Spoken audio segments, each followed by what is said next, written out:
how to create your Snapchat account on PC. Hey guys, in this video, I will show you how to create your Snapchat account on PC. Alright, so let's begin with the video.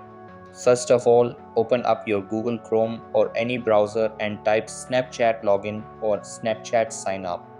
After searching it, you'll see the suggestions. You have to tap on the first website Snapchat sign up. After tapping it, wait for a little while as it opens. Now you have to fill in all the information.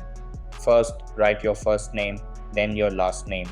Then enter your date of birth. Next, choose a username. After that, create a password.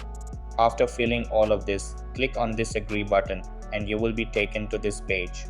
Here, enter your email address. A confirmation code will be sent to your email address. Simply put that code here and you are done.